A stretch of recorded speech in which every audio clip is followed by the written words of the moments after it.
Mais uma vez, nos reunimos para estudarmos a Palavra de Deus. E hoje eu quero trazer um tema muito importante. Mas primeiro vamos orar ao Senhor, dando graças pelo dia que passamos, por tudo que temos recebido das Suas mãos. Obrigado, Deus, Pai querido, amado, supremo. Obrigado, Jesus Cristo, porque Tu tens estado conosco e nada tem nos faltado. Te agradecemos por este dia que passamos, por tudo que estamos a passar. Em tudo, diz a Tua palavra que devemos dar graças. Por isso nós te damos graças a Deus, porque estamos vivos, porque temos a disposição, a liberdade de pregar a Tua palavra. Mais uma vez nos reunimos para ouvir a mensagem do Teu Evangelho. Amém. Glória a Deus. Então temos como título dessa mensagem: importa é fazer a vontade de Deus. Baseado no texto de 1 João, no capítulo 2 de 1 João, no verso 15 ao 17, está escrito assim: não ameis o mundo, nem as coisas que há no mundo. Se alguém amar o mundo, o amor do Pai não está nele. Porque tudo que há no mundo, a concupiscência da carne, a concupiscência dos olhos e a soberba da vida, não procede do Pai, mas procede do mundo. Ora, o mundo passa bem com a sua concupiscência, aquele, porém, que faz a vontade de Deus, permanece eternamente. Quantos já ouviram alguém dizer: eu sou dono da minha vida? Não faço porque não estou com vontade. Sou dono do meu nariz, faço o que quero. A minha vontade está acima de tudo. Não faço porque não estou com vontade. E tudo isto, queridos, não passa de vaidade e tolice. Pois, em suma, devemos fazer a vontade de Deus. No livro de Atos, no capítulo 5, verso 29, há uma citação para a gente meditar sobre isso. Capítulo 5, verso 29. E lá está escrito assim: então Pedro e os demais apóstolos afirmaram: antes importa obedecer a Deus do que aos homens. Então, esse dito popular de eu sou dono do meu nariz, eu faço o que eu quero, não passa de tolice, porque em suma, verdadeiramente devemos fazer a vontade de Deus. Isso importa, fazer a vontade de Deus. Mas é uma pergunta que não quer calar. Sabemos qual a vontade de Deus para nós? Qual a vontade de Deus para nós? A Bíblia é clara, é explícita quando ela fala da vontade de Deus para nós. As personagens da Bíblia bem sabiam qual era a vontade de Deus para as suas vidas. Cada um deles sabia a vontade de Deus para a sua vida. Exemplo disso maior que nos dá é o próprio Cristo, Jesus Cristo. Ele nos diz da vontade do Pai. Ele sabia qual era a vontade do Pai, ainda que fosse seu ministério, a sua vontade para ele pesado.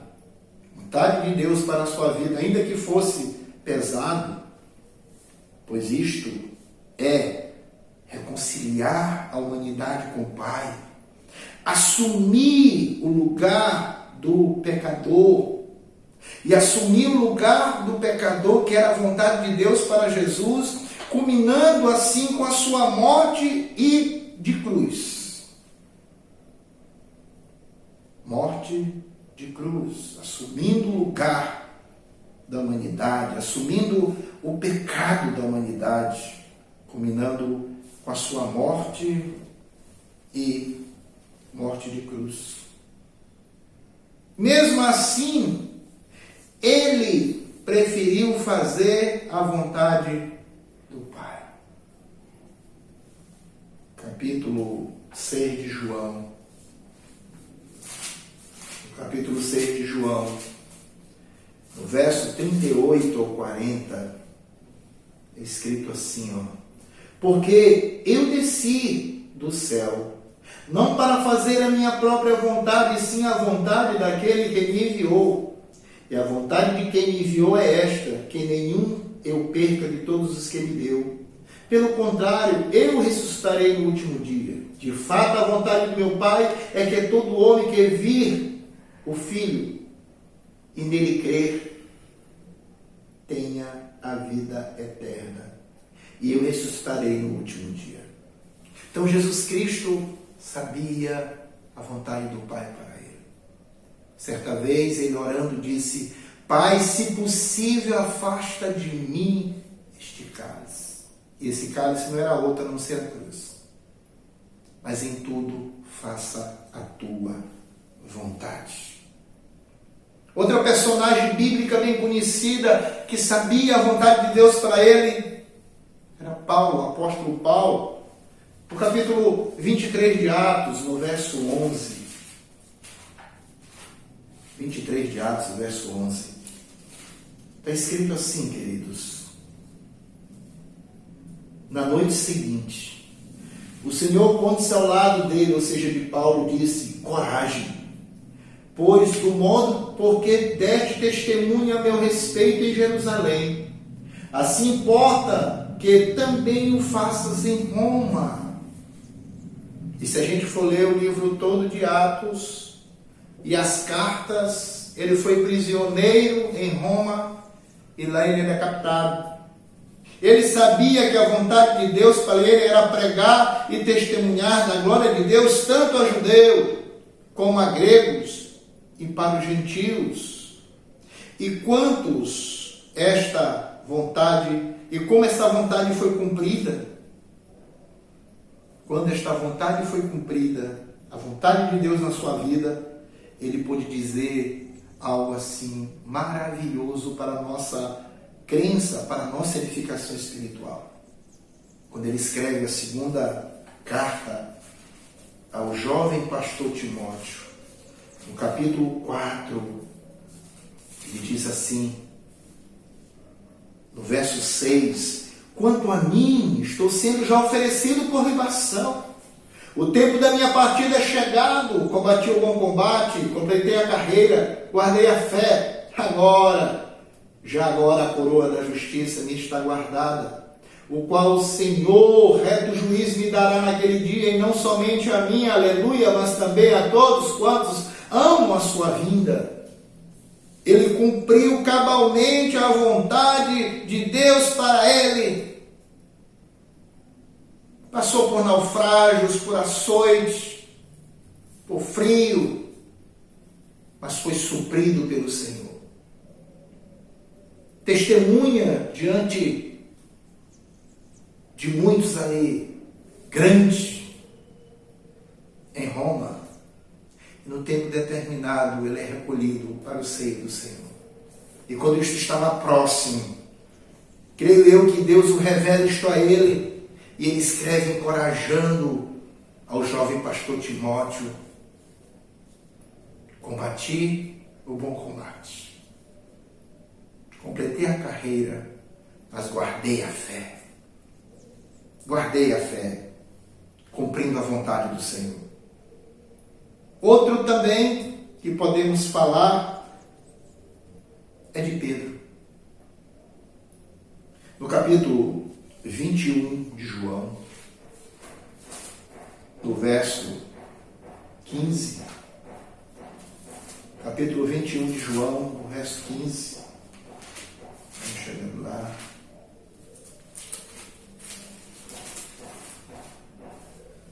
Verso 15. Depois de de terem comido, perguntou-lhe Jesus: Simão Pedro, filho de João, amas mais do que a estes outros? Ele respondeu: sim, Senhor. Tu sabes que te amo. E ele lhe disse: apacenta os meus cordeiros. Tornou a perguntar pela segunda vez: Simão, filho de João, tu me amas? Ele lhe respondeu: sim, Senhor, tu sabes que te amo. E disse-lhe Jesus: pastorei as minhas ovelhas. Pela terceira vez Jesus lhe perguntou: Simão, filho de João, tu me amas? Pedro entristeceu-se por ele ter lhe dito pela terceira vez: tu me amas. E ele respondeu: Senhor, tu sabes de todas as coisas, tu sabes que eu te amo. Jesus lhe disse: apacenta as minhas ovelhas, e em verdade te digo que quando eras mais moço, tu me cingias a ti mesmo, e andavas por onde querias. Quando, porém, fores velho, estenderás as mãos e outros te cingirá, e te levará para onde não queres. Disse isto para significar de que gênero de morte Pedro havia de glorificar a Deus. Depois de assim falar, acrescentou-lhe: segue-me. Então, a vontade de Deus para Pedro era que ele apacentasse suas ovelhas. Era a vontade do Pai que Pedro apacentasse as suas ovelhas, e assim Pedro cumpriu. Cumpriu o que o Senhor havia mandado. Quando nós lemos Atos 8, queridos, nós vemos se cumprindo o que o Senhor falou para ele. Lá em Atos 8, no verso 14, diz assim: olha, queridos, ouvindo os apóstolos que estavam em Jerusalém, que Samaria recebeu a palavra de Deus, enviaram-lhe Pedro e João, os quais, descendo para lá, oraram por eles para que recebesse o Espírito Santo de Deus, porquanto não havia ainda descido sobre nenhum deles, mas somente haviam sido batizados em nome do Senhor Jesus. Então lhes impunha as mãos e recebiam estes o Espírito Santo. Aqui ele fala de apacentamento. Apacentar. Aquilo que o Senhor havia dito para ele, a vontade de Deus cumprindo. Esta foi a vontade para Jesus, para Paulo, para Pedro. Mas qual a vontade de Deus para nós? Que vontade? Qual é a vontade de Deus para nós, a sua igreja? Deus quer, querido, que vivamos em santidade. Em santidade. Lá em 1 Tessalonicenses, capítulo 4, diz assim, olha, irmãos, 1 Tessalonicenses, capítulo 4, verso 3, por esta vontade, pois esta é a vontade de Deus, a vossa santificação, que vos abstenha de toda prostituição. Santidade, isto é ser separado para Deus, como um vaso de honra. A palavra diz que numa casa há vaso de honra e vaso de desonra. Queira ser um vaso de honra para ser usado para aquilo que o Senhor quiser. Ele quer que sejamos sóbrios, obedientes e santos. Sóbrio, obediente e santo. Outra coisa que o Senhor quer, que a sua vontade, é que nós apresentemos-nos a Ele com a mente renovada. Romanos 12, verso 1 e 2 diz assim: rogo-vos, pois, irmão, pela misericórdia de Deus, que apresentais o vosso corpo por sacrifício vivo, santo, agradável a Deus, que é o vosso culto racional, e não vos conformei com este século, mas transformai-vos pela renovação da vossa mente, para que experimentai qual seja a boa, agradável e perfeita vontade de Deus. Então, Ele quer que nos apresentamos a Ele com mente renovada. Isto é, não conformado com o mundo, mas na contramão deste, experimentando como é boa, perfeita e agradável a vontade dele.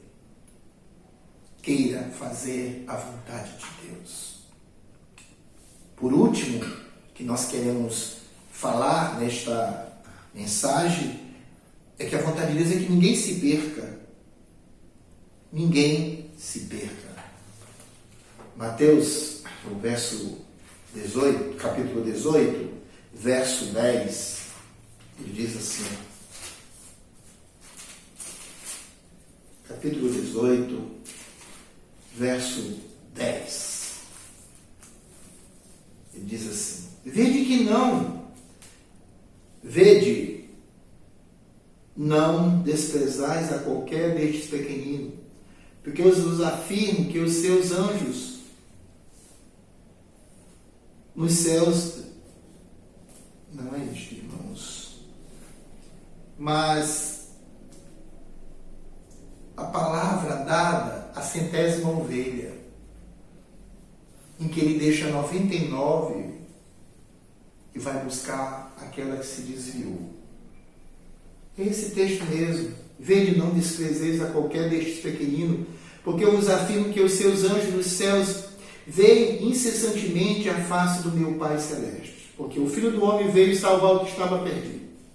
Que vos parece, se um homem tiver 100 ovelhas, se uma delas se extraviar, não deixará ele nos montes as 99, indo procurar que se extraviou, se porventura encontrar, em verdade digo que maior prazer sentirá por causa desta do que pelas 99 que não se extraviaram. Assim, pois, não é da vontade do Pai Celeste que se perca um só destes pequeninos.